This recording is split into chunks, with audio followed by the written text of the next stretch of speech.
All right. Hill Hopper is on. You got a request. All right. There we go. So I can stop blabbing about me and bring on the man. Let's go.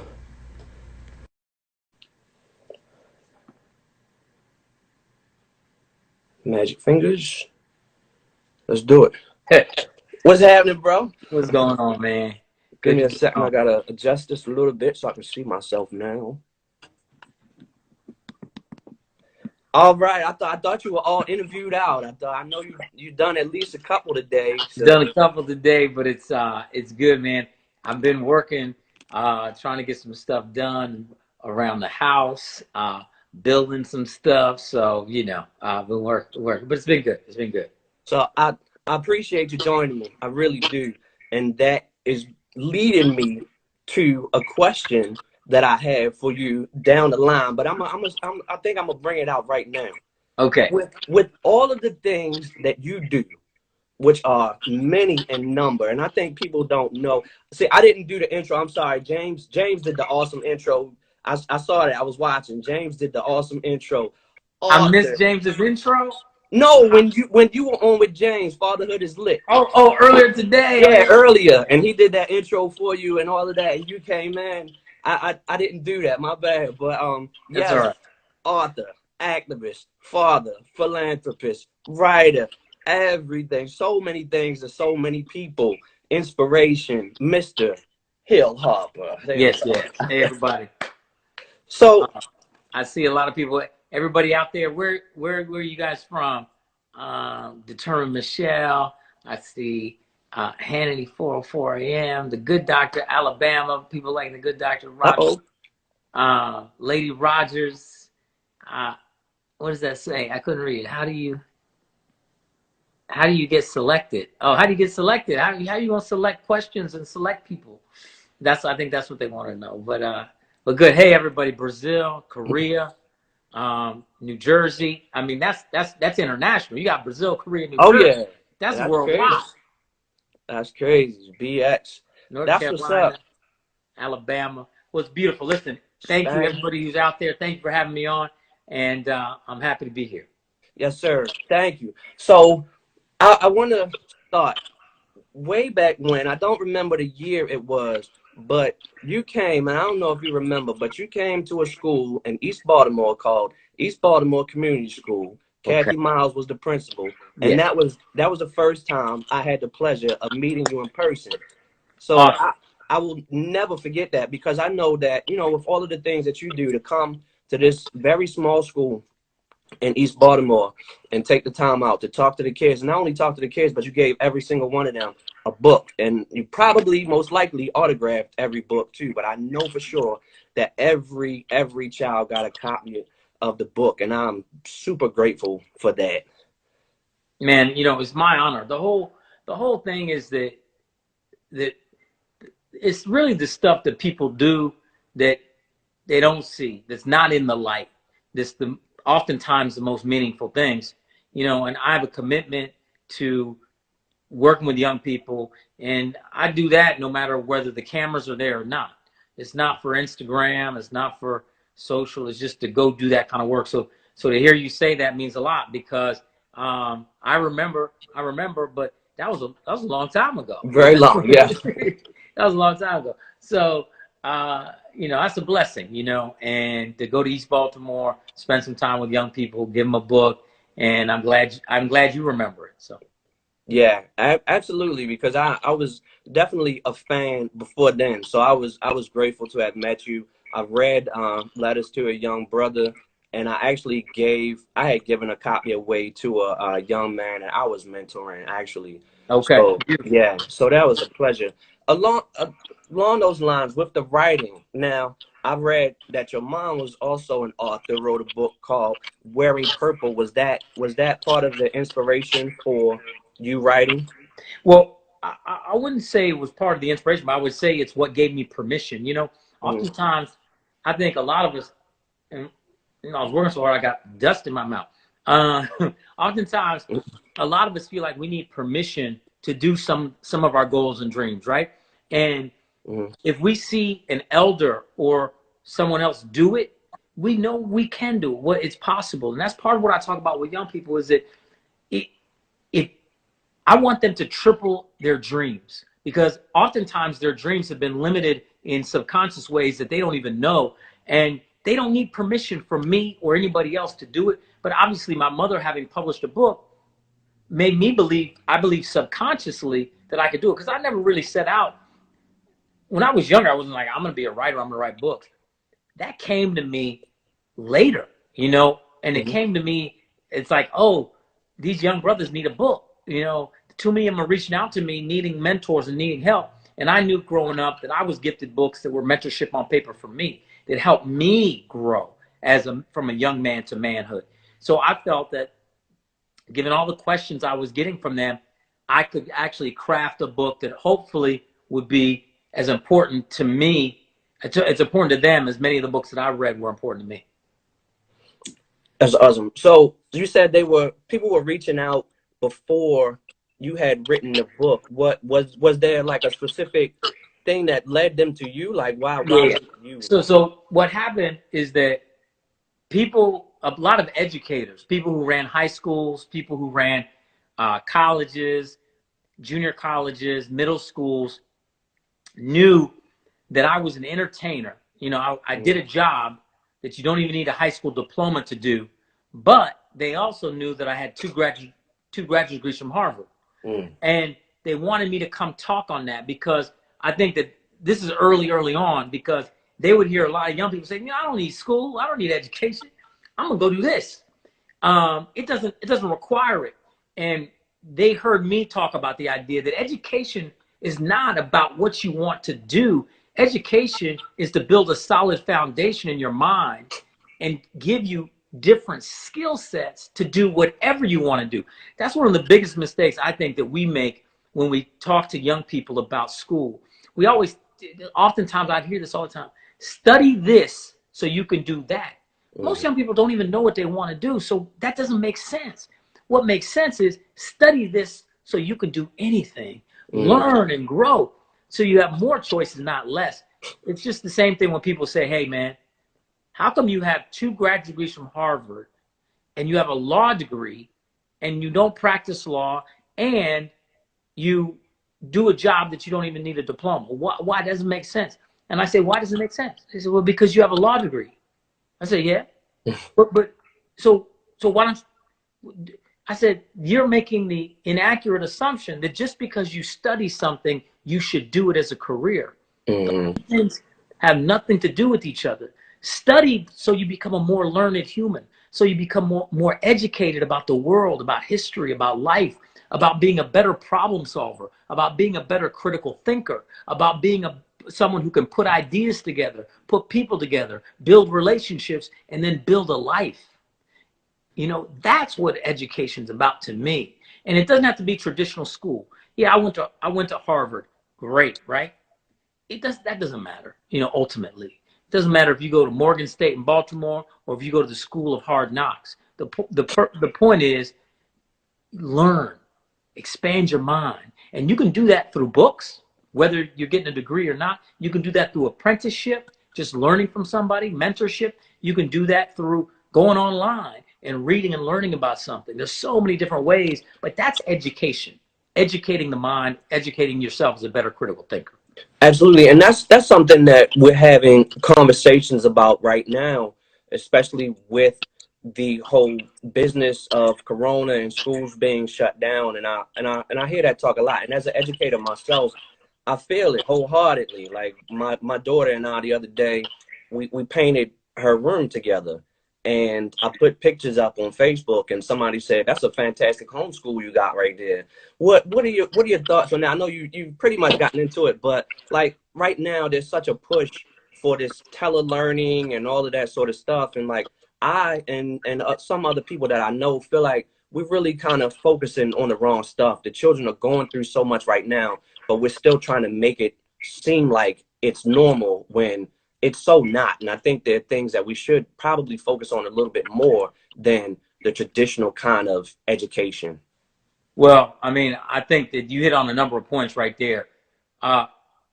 Point number one is teaching emotional intelligence is probably the most important thing right now, because I know someone who has, in their building, someone just jumped off the roof. They just jumped off the roof and committed suicide. I know another case where there was that 24-year-old sister who's a police officer who responded to domestic violence call, because in this situation, domestic violence has gone way up. Child abuse has gone way up. She responded to a domestic violence call, and his 24-year-old sister, police officer, was killed in the line of duty. So mental health and emotional intelligence and taking care of the spirit and mental health is so important, right? And I would argue that that's certainly much more important. Being a better critical thinker and having emotional intelligence is more important than knowing how to do long division. And that's just fact, right? So what does that mean? One, I think if this experience has proven anything to anybody, I've been saying it for years, teachers need to be paid double, triple, right? Because it's showing it's showing parents how difficult it is to teach just your child, let alone teach 20 other kids in the classroom. So try 35. With 35, exactly. That's number one. Number two, the idea is, my son is only 4 years old, so he's young. So I'm less, I just want him to be happy. But he looked at me today. He said, "Daddy, I miss my friends. I want to go back to school." He's in pre-K. So this is affecting our young people in ways that, and many of our young people won't express their feelings. Yes. They won't come out with it. So it's up to us as adults to really try to pull it out. Go on those long walks, and even if they clam up and say, so I was trying to get it out of my son. He's only 4, so it's hard to get his feelings out. But I just wanted to put words to his feelings. Try to, hey man, let's. How are you doing? What are you thinking? What are you feeling right now? Having those types of emotionally intelligent conversations, I think, is more important than just the nuts and bolts of books, particularly right now.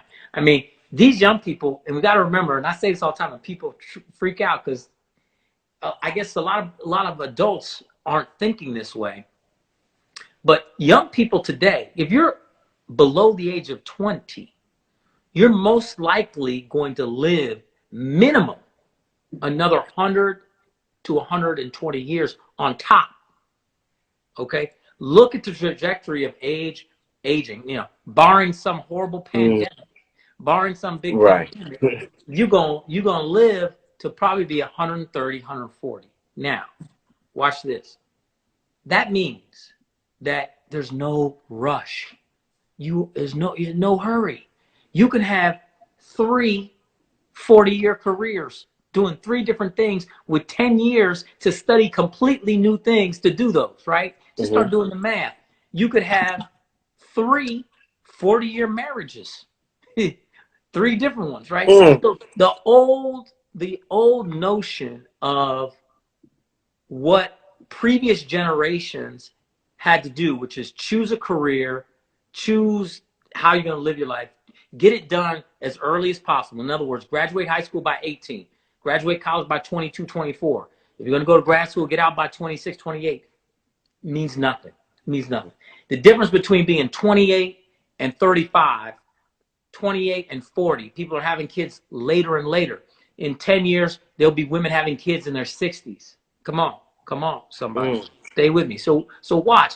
Timelines and antiquated notions of putting kids on timelines. If they don't study this, they don't learn this by now. If they're behind. Not true. Right. They have plenty of time. It's a much bigger time horizon. And I truly believe that. So I'm attempting to hopefully raise my son with a long trajectory. So what does that mean? It means focus on the health first. Make sure they're getting the right things in their body for longevity. Make sure they're getting that DHA and all those healthy fats. Make sure they're exercising. Make sure they're laughing. All the things that we already know are good for just the spirit and longevity. So, but then I need help. The place I need help is, I need help how to discipline. I'm no good with the discipline. He's like, forget you, man, forget you. which gives me a perfect segue because I can then say, so go on Facebook and join Black Fathers, and there you go. Boom. Yes, I love that it. that was right on time. So with that, I probably know the answer, but really still staying kind of along these lines, like and talking about Black Fathers, like we have conversations in there where we have sort of like kind of antiquated thinking in terms of emotions for men and young men and that whole sort of thing. And you get the people who say, well, men are logical and women are emotional and this sort of thing. But to me, I think a lot of that is a fallacy, and a lot of it comes from us not wanting to allow our children, especially our sons, I should say specifically our sons, to really be in touch with their emotions and emotions besides anger or whatever leads to anger and those sorts of things. Talk about that if you would, on like the way that you look at it with your son, and even just like in general in terms of us raising boys with a whole new Right. kind of Well, mindset. first of all, the way I try to look at that with my son, but also, my foundation, the Manifest Your Destiny Foundation, we work with so many young people, both young men and young women. And it's without question that young women, young men of color, we often put up these walls, particularly young men, of layers of protection. And a lot of it is about projection that's been projected on us, and things that have happened to us, or we've seen happen, where we feel like we have to put up a veneer of invincibility or toughness or whatever these layers are that disconnect us from our emotion and our true emotional feelings. And at the end of the day, it's really fear based. Okay, Yeah. most of the things that stop us from taking the actions that we really truly want to take are inherited fears, whether they're inherited fears from other men, community, inherited fears from people based off race, gender, how much money you have or don't have, uh, what school you go to, what happened to your brother, what kind of job your mom or dad had, where you live, all these different things. We inherit social media, feeling like we got to impress other people, we got to be cool. What does that really mean? And why do you have to be cool when you're 13 and 12 and 11 and 10 and 14? When again, I'm going back to that long time horizon, right? Don't got to be cool then. You just got to grow and learn and go on the journey and enjoy life, and then figure out what cool is for you. And that takes Mm. time. That takes time to unravel that. It's like peeling back an onion, and we have to allow them that. Now, the thing didn't want to do with my son is there are a lot of things my father gave to me that have helped me. I've tried to keep the best, but not do the rest. And what I mean by that is my father was a hammer. When I say a hammer, he was a disciplinarian times disciplinarian. But what that did was that emotionally disconnected us to a degree. We never really sat and had those talks and really, really connected until it was much later in life, when I was already a man and I understood, and we were able to come together. And then he passed away. So we missed a lot of years because of, that, I'm not I'm not your friend, I'm your father. Hmm. And it served me in certain ways. It helped me in certain ways. But I'm doing the best I can to keep some measure of discipline, but also not just at every turn. My dad would punch me, smack me, spank me. I mean, like that, and he would get. It was like turning a switch. But obviously, I'm not doing that with my son. And my son definitely does things and gets away with things that if I did that with my father, Yeah. I would be in the hospital. But hopefully, I'm giving him time to grow out of that so he can make his own decisions. And Hmm. yeah, I think I'm taking the long path. I think he's going to be all right. I pray he will. Yeah. And all that. So clearly the theme here is a lack of discipline. We're understanding Oh that. man, I'm glad he's asleep right now, because if he wouldn't, he'd be crawling up here. He'd be Oh looking my at the goodness. camera. He would be running around throwing things. You know, it would be a 4-year-old a chat time. Man, that's awesome. Thank you for being so transparent with us and letting us know that. So do you think is the struggle sort of wanting to loosen the reins kind of and feeling like you don't want to fall into like being your father or something, so you sort of Well, it's wanted about to. it's for me. It's about consequences that I don't speak Portuguese. I'm sorry.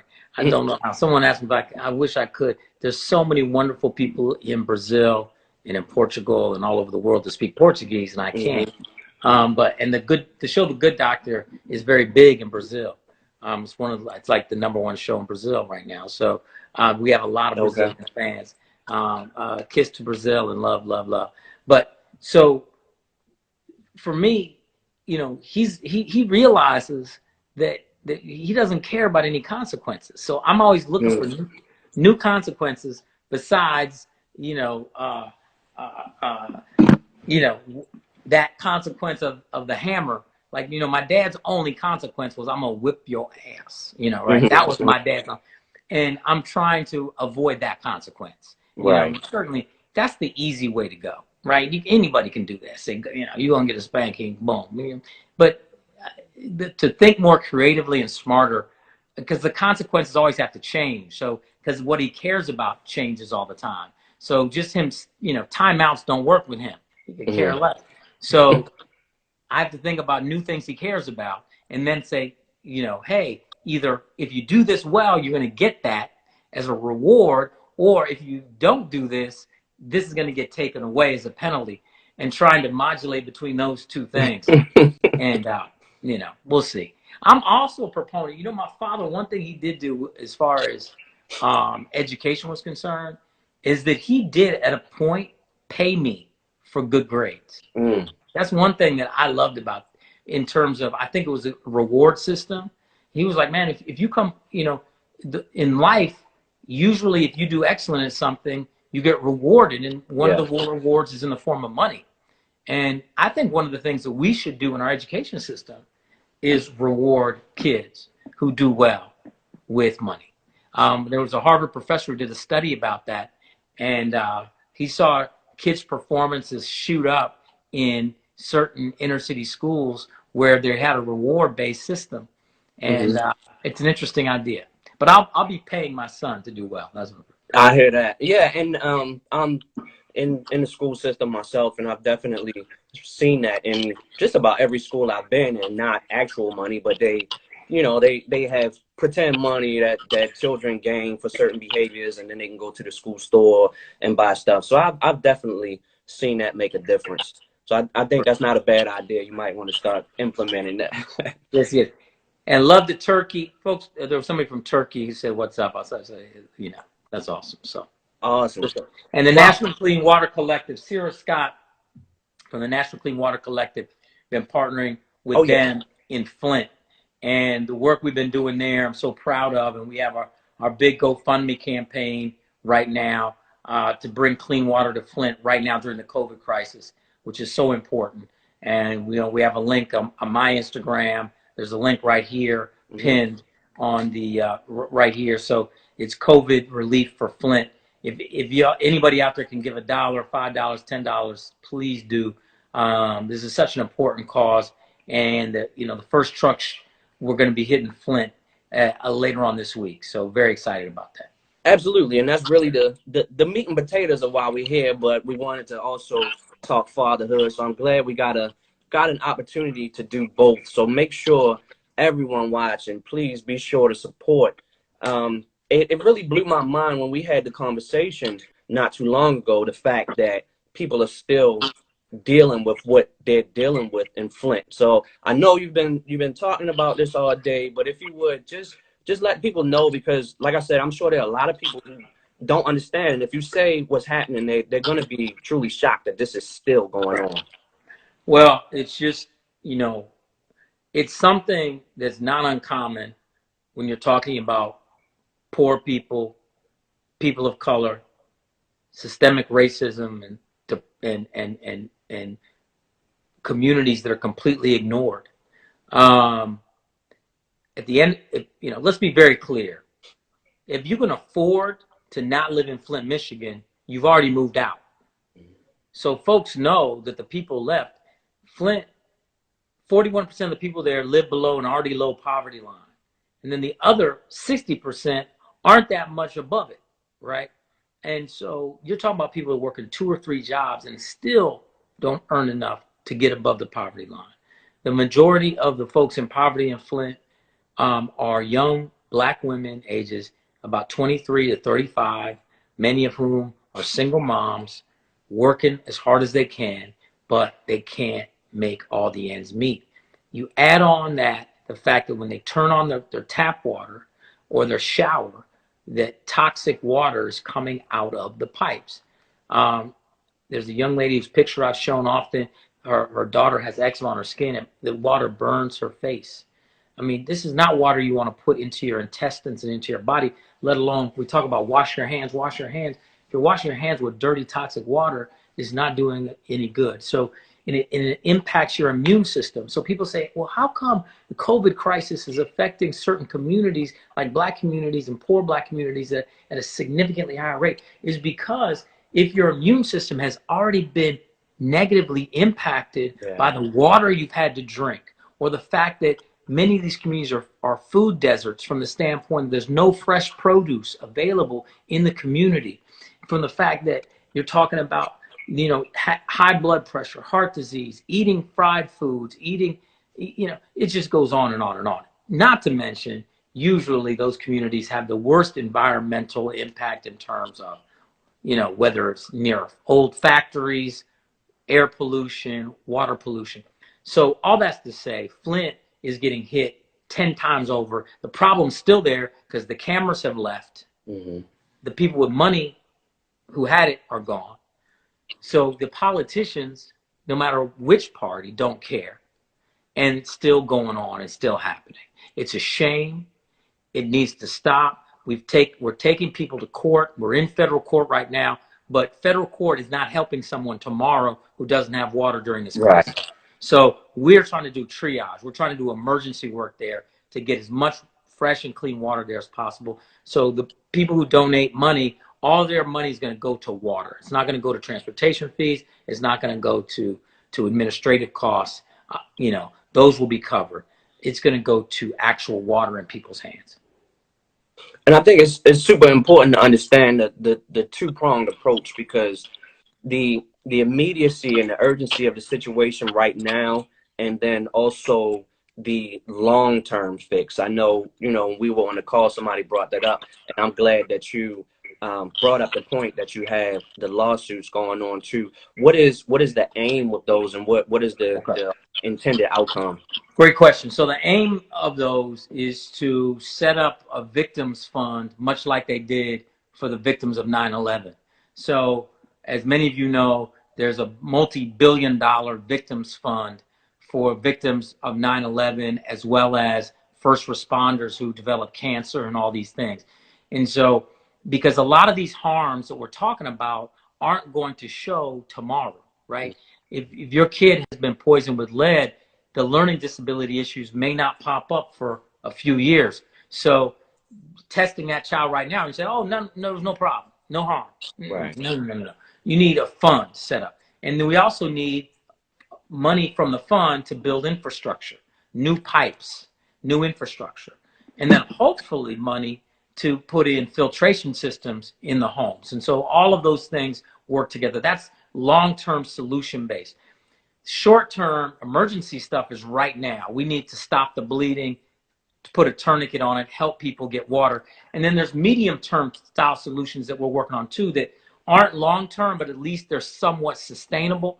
So I'm looking into big 250-gallon drums that filter water. So we can put those at certain places. You put that tap water into those drums. By the time it filters to the bottom, it's been cleaned so people can come and get that water. So if you know, if enough water is not sent to the community, they know that they can come and get the water. So we want 3 stages. We need the emergency help right now. We need a short-term sustainable solution. And then we need the long-term solution where the problem is fixed and solved. So again, I want to encourage everybody to log on to the GoFundMe and definitely donate, and also continue to follow Hill on the National Clean Water Collective and all of the efforts in Flint, and help out any way you can. I want to sort of along these lines, well, definitely along these lines, I want to jump back to something and ask, and with this and everything else that you do, what drives you, and how in the world do you have the energy to do all of these endeavors? Man, what drives me is impact and legacy. You know, I feel so blessed. I've been so fortunate in my life, and I don't ignore that. I know some people out there that, you know, the car always seems to hit them, you know, metaphorically. You know, things always seem to just go wrong. I've been very fortunate in my life where even when I've been put in so-called negative situations, it turned out all right. Things seem to go my way, in a positive way. So since I've been blessed, I have to bless, because it's not me. It has nothing to do with me. It has everything to do with God and the universe and the blessings I've received. So because we're barely here anyway. You know, if we're lucky, we're here for 120 years out of 15 billion years that God created evolution. So that's like a snap. So if you think any of, you know, this is my point about success and disappointment, because failure is not a word, because what I do is failure is actually victory, because my whole goal in life is to seek out new ways to fail. That's why I want to take risks. You know, if I'm not seeking out new ways to fail, then I'm not pushing up against life hard enough. And so, but that doesn't mean you don't have disappointments and rejection. You know, in acting, you get rejected all the time. You have so many disappointments. Things don't always go your way. But that doesn't mean that's not successful, because it's just another way to show. I love that story about Thomas Edison, where his assistant, who was a brother, by the way, apparently, that helped him create the filament for the light bulb, it kept not working, blowing up, and just not working, blowing up.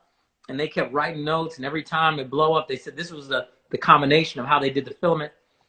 And then it happened. They thought they had it this one time. Happened again, and the assistant said, Mr. Edison, aren't you upset? He said, no, I know 10,000 ways it doesn't work. You know, the whole thing is that anything we do that didn't quite work out the way we want, that's just a new way it didn't work. So that means it's an encouragement to try something again. So the energy is organic. I got this little window of 100 years. I don't have much time. I gotta go. Right? This is it. We're barely here. So let's go. And thank God and goodness that there are people in the world that resonate on that same energy level. Yeah. And you know, there's a lot of them are here right here. You see this stream of comments and questions right here. All these folks have energy. We encourage each other and we push. And that's what's so great about social media, is that we can be there for each other. And you know, these are folks that, you know, Iran was on here. You know, I may never have even met that person, but we're connected. Yeah. And speaking of social media, connecting people, that's really how I would say reconnected, because again, we did have that chance to meet at EBCS, but we met also at the BET brunch. And tell us a little bit about that, what was going on there. I was really happy to see you there, Jeff Johnson and Mark Lamont Hill. How was that experience? Oh man, that was amazing. I mean, that was a powerful experience. All men and their sons in the house, and we had this brunch to talk. It just filled my heart, and it was just so much fun. The food was incredible. I think the chef was JJ Johnson, I believe, right, from Field Trip. Was that the chef? I think it was. I can't remember. Probably so. Incredible, man. So it was just great. And that's the whole point. We have to support each other. Yeah. We have to figure out ways to come together, help each other, support each other, and that makes it just makes for a better world, better life. And I loved it. That was a great event. Yeah, and I definitely appreciated reconnecting with you because along those lines of supporting each other, you told me right there to reach out, hit you on Instagram, and I did, and we've been connected through that ever since. We had a screening of your film 1982, and we had Yeah, a standing panel discussion. It would have been awesome if you could have made it, but I understand. At the time you had other things you're working on, a little more priority right there, like an acting career. I we understand. could do during this time. We could do a virtual screening of 1982, Oh, that's awesome. That is a great idea. and then do a chat. That is a great idea. So, Everybody watches the movie on the same day or same set of days, and then the chat is. hold on. Let me write this down. That is a fantastic idea. Virtual screening. We can get the director on. Maybe we do it on Zoom or something, so the director's on and I'm Yeah. on. It's one thing, like it's wild because there's so many pros and cons to this right now. Of course, we don't want to see anybody getting sick, and we certainly don't want to see people dying. But it's bringing people together and bringing out creativity like we haven't seen before. I mean, I've been on Zoom before, but this is my first time doing IG Live and really even hosting Zoom and things like that. So there are some blessings I think coming out of this in spite of Yeah, some of the negative stuff. that's beautiful. It, Yeah, I love it definitely is. So back to your son, right? I know if I'm not mistaken, I read that you did adopt him. That's it. correct. Yes. What inspired you to do that? It's a really long story about a friend of mine who reached out to me and said, I know you talked about adopting at some point. I said, yeah. When I get married, I definitely gonna adopt some kids and hopefully have my own and adopt. And she said, well, have you ever? She said, Hill, you always try to think non-traditionally. Mm-hmm. Why are you letting your marriage status dictate your parenting status? She said, that's a real traditional way to think. If you are meant to be a father, then why don't you just do that? And then, other things may or may not fall into place. I was in a relationship at the time, and she said, at a minimum, will you talk to this adoption attorney? Just have a conversation. Maybe it leads you to set an intention. Maybe it doesn't, but at least you do that. So please do that as a friend. I decided to do. I said I would as a friend. Had a conversation with the attorney. It was a long conversation. He educated me about the process. And I said, listen, thank you. So I'm going to send you all this paperwork. And then I said, no. I'm not ready to adopt. I was trying to figure it out, the relationship I was in. And all of that said, fast forward a few months later, I didn't fill out any paperwork. He calls me. And he said, there's a young lady who's having a son. Would you be interested in considering adopting? I was like, what? It was like that. And so there's many more layers to the story and many more things. But it was divinity. It was divine. It was a different type of thing. And I became a father in 3 weeks from that phone call to being in a delivery room cutting the cord. That's amazing. I'd never changed a diaper in my life at that point. I've changed about 10,000 now, but at that point, I changed them on little dolls, because they were trying to. I was like, I got to do one of these parenting classes. I'm about to be a parent, so I took one of those parenting classes, where they try to teach you all the stuff. But yeah, man, that's the story. It's the greatest blessing and the greatest challenge in my life. Yeah, that's awesome. I think that's what it is for everybody, but yours was like super sped up, 3 weeks. Like that's really amazing. That is. Outside of the class, did you have help from other people or were there other fathers you knew you looked up to? So much help. People, my mother came in and helped me, particularly at the beginning.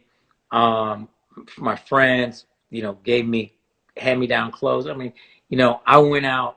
One of the best stories is that I really wanted him to have breast milk. Mm. So it was like doing drug deals. I would go out with a cooler, and there's a huge group of this huge listserv of moms, and breast milk, if it's in the deep freezer or frozen, stays up to 6 months. And I would be going to different apartments, and they'd be loading me up with some breast milk, and then I keep it moving. And so my son drank breast milk from the most amazing women who were so generous to give me their precious golden milk. I got, I got so much breast from different people. So he has a whole diversity, of breast milk that he consumed when he was young. Oh my God. I just heard my wife just commented. I heard her downstairs cracking up. Yeah. Yeah. It was wow. It was wild. I mean, stuff funny. I mean, none of this conversation, but it's one of those things where every time, because they didn't necessarily know who I was or what I looked like, Mm-hmm. there were times when they were like, Oh yeah. scared to see me coming, whatever. And I had my cooler. Did any of them volunteer to be mom full time? Most of them were in a mess. Oh, okay. All right. I can imagine, because I don't know if everybody knows, but breast milk is effective for pink eye. So I have asked around for breast milk to help with pink eye before, and I was given the side eye, I will say, because it's not something, it's really looked at very crazily when you ask a woman for breast milk. Yeah, I was lucky. In New York City, there's this real tight list, this mom's, listserv where they share all the information on this thing. And my friend was like, I'll put it out on this listserv that you're a single father who is wanting breast milk, and that's how it happened. So I'd be calling up people I didn't know. Oh man. Showing up at the door, and it was, man, so many women, so many moms were so generous. It just, even now, it warms my heart, and I'm still in touch with a few of them. Mm-hmm. Some, just checking in their kids, because our kids are similar age, obviously, Mm-hmm. right? Mm-hmm. So, Yeah, so that's the route I need to take. When I need it for my pink eye, I'm just gonna tell them I'm a single father, and maybe that'll help me get. I think karma will come around to give you worse than pink eye. Oh man, all right, I'll leave that be. I will definitely leave that be. So I know we only have a few minutes left. I want everybody again to make sure that they go to the link and donate. But what I want to know still, with you being involved in so much and giving so much of yourself and all of that, and being a single parent still currently. Yeah. My son's 4 years old. Yes. Okay. Yes. He's 4. Okay. Someone just asked. How old. The single part, yeah. The ladies. Go ahead. The ladies definitely wanted to know that, so I had to ask that question. Well, they asked how old he is. He's 4.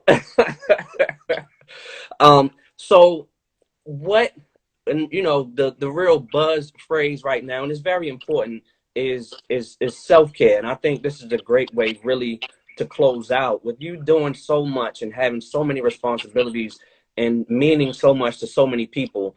What do you do for yourself? I am huge into holistic and homeopathic supplements. I think supplementation is required.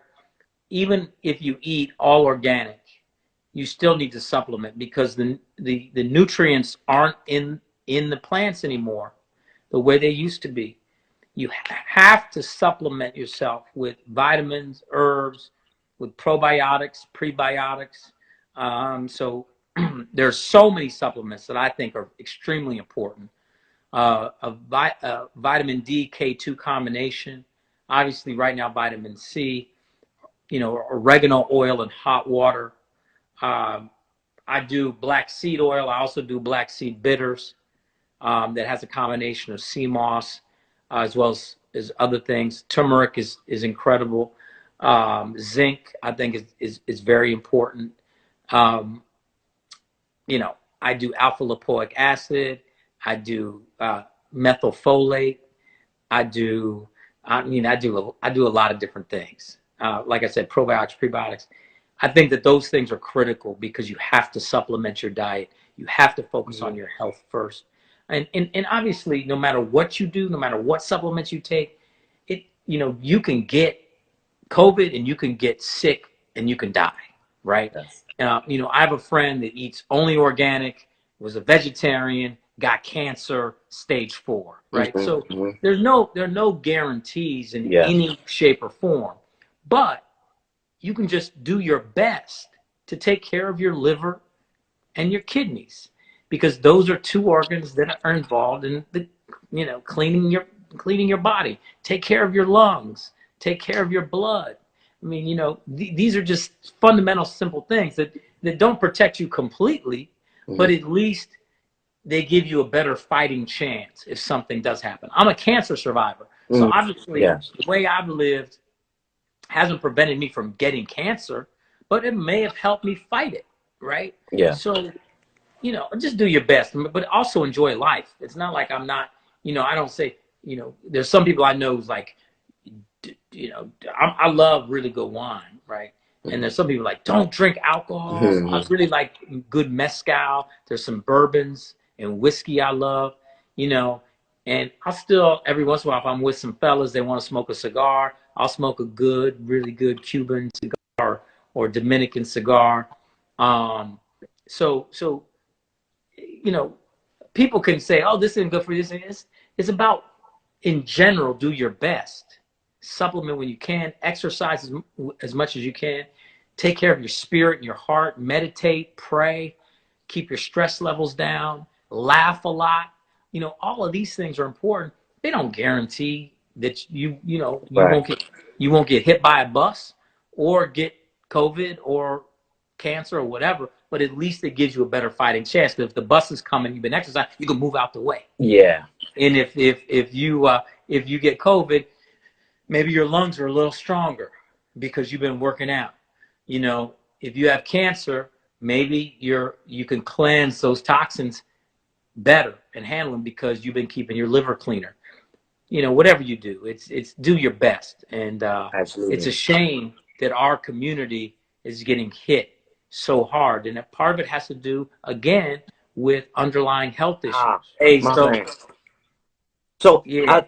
I apologize again. I'm still new to this, so they cut me off 60 minutes in. I didn't want to stop you because you were making such a great point. I was just hoping that it would keep going, but it really cut me off. Well, it's all good, and listen, I just hope everybody has a blessed and beautiful and wonderful night, and know that we're all in this together. A friend of mine just lost his mother. Another person I know has lost 3 people that they know recently in the last couple of days. So, this is going to be an ongoing fight, but we can fight together, and we can support each other, help each other, and we can do this, and we can overcome it. So I hope people stay strong, stay blessed, stay well, stay connected, stay encouraged, and encourage each other and help lift each other up. I appreciate you for doing this and doing what you do. Now, are you from Detroit? No, I'm from Baltimore. Why are you wearing a Detroit hat? So there are a few things to this. So number one, I was listening to Dilla this morning, right? So I thought, that was appropriate. And when we had that phone conversation, I was told that you were in Detroit. I don't know if you still are or not, but I was told at the time you were in Detroit. Plus, it goes with my outfit. I got the navy blue sweatshirt on, so I like it. Through the Detroit. So you're coordinated. No, it looks That's good. Right. I was just wondering. And listen, I've been listening to Questlove every night because he's been going in deep into the vault with these records, and he played some Dilla and some other stuff. It's just, man, there's so much great history and music and all this stuff, and a lot of it came out of Detroit. So I'm proud. I'm proud of Detroit. So respect for sure. And Philly's got great music too, no doubt. Baltimore's got some music. no doubt about it. It's everywhere. I wanted to pay homage today, especially since I was listening to Dilla this morning. And speaking of DJs going in, D Nice was actually, of course, we know Mr. Club Quarantine, but he was the DJ at the BET brunch. How about that? So, He was. yeah. He was DJ there. He's been a friend a long time. I'm so proud of the success that's come his way because of this, and the notoriety that's come his way because of this. He's such a good brother. He really is. And he's just wonderful, and he deserves all of that. He definitely is. So I really don't want to hold you too long. I just a couple things I wanted to jump into just really quickly. Number one, the podcast, Legal Wars. Just tell people about that, where they can hear it and what it's all about and everything. Yeah, Legal Wars. We did a bunch of episodes about these amazing different law cases, and it was incredible. It required so much research, and it was so difficult to pull off, to do it well, that Wondery Media decided to do just a closed-end number of the shows. So there's this, there's a set number. I think there's 24 of them, 25 of them, and they're incredible. They're a lot of fun. They're interesting. You can learn a lot about these different cases. Some real historical, hard-hitting cases. Some are just kind of fun cases. Like exotic.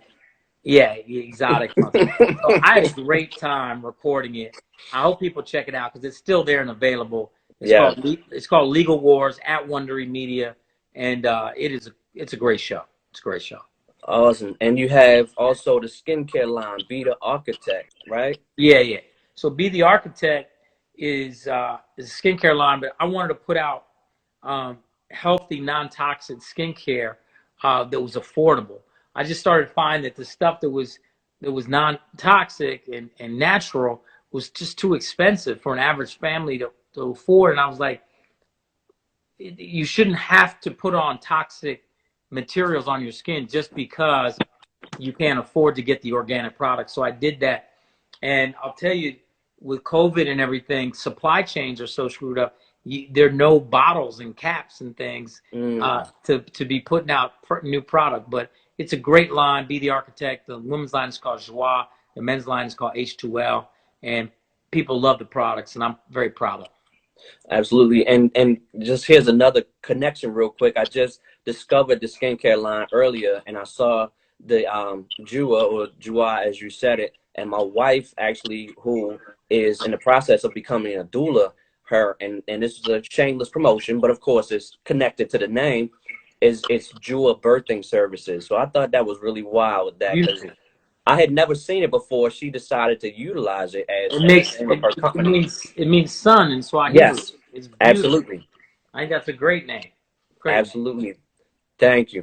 And the very last question before I let you go, I want to know personally, I don't know if anybody else is interested, but I want to know personally, does anybody actually call you Frank?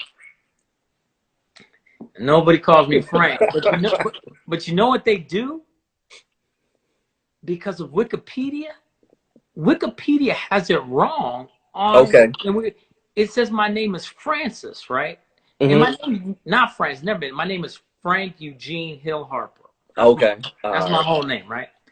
And there's nobody that calls me Frank. But because of Wikipedia, when I know someone doesn't know me is when I see them.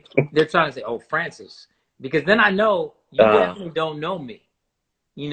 Because if you know me, you know Francis is not my name. That means you just read Wikipedia. Because I'll get stuff in the mail. People acting like that we go way back, but they call me Francis. Saying Francis. No. That's crazy.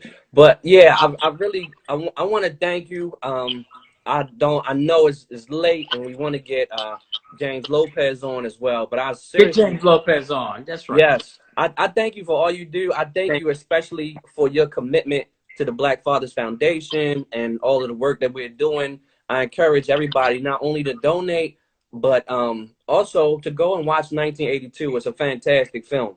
Yeah. It really is. And if it was a little someone earlier, just wrote it. They wrote Francis Eugene Hill Harper, right? Wow. They wrote that right there. That's from Wikipedia. Yeah, and definitely. Wikipedia is wrong. And you know, Wikipedia, I try to change it, you know, to make it right, and then they change it back. Oh wow, it's crazy. That is crazy. But let me say this: thank you for what you're doing. I appreciate you. And at the end of the day, everyone out there listening, please, if you can give $1, if you can give $5, whatever, go to the link that's in my profile of my Instagram. COVID Relief for Flint. It's a GoFundMe campaign, or go to the National Clean Water Collective Instagram site. It's there. It's here. It's tagged Black Fathers Foundation. Please support. We're almost at our goal. We're at $18,000 plus out of $24,000 goal. We're almost there. That's go straight to water, and we're getting the first semi truck of water to Flint rolling out this week. So thank you so much to everybody, and God bless. Yes, a lot of love to you, brother, and hopefully we can have a part 2, because I got a bunch more questions down here, so we need a little bit more time, little earlier in the day. I was telling James, I said, I forgot that everybody is basically at home, because I'm thinking about, okay, after work hours, we're going to do this at 8 o'clock, and James is like, well, I got them on at 1. And I said, well, you know what? Yeah, because everybody's basically home. Even if you're teleworking, you can still jump on IG Live at 1. You know? Yeah, everybody's home. So it's good, so man. It's good. We have to do this again, part 2, sometime earlier in the day. Much love to you, brother. Thanks again. I really appreciate you. All right, take care. Much love. Thank you. God bless. And thanks to everybody for tuning in. That was really, I think it was an awesome conversation, especially for my second IG Live. I'm really thankful that everybody tuned in. I'm really prayerful that everybody will take the time and donate whatever they are able to. Everything certainly helps. We all know every dollar adds up for sure. Give what you can, as much as you can. And hopefully you were inspired by that conversation to not only donate, but to really, the way I look at it and the things that I've received from Hill Harper is really giving of yourself any way you can, and really trying to find that energy to do as much as you can to help humanity. Because like I always say, you know, if all of us do something, none of us have to feel like we got to do everything. So again, thanks for tuning in. It's Matt Presbury, Black Fathers Foundation. Like us on Facebook, follow us on IG if you haven't already.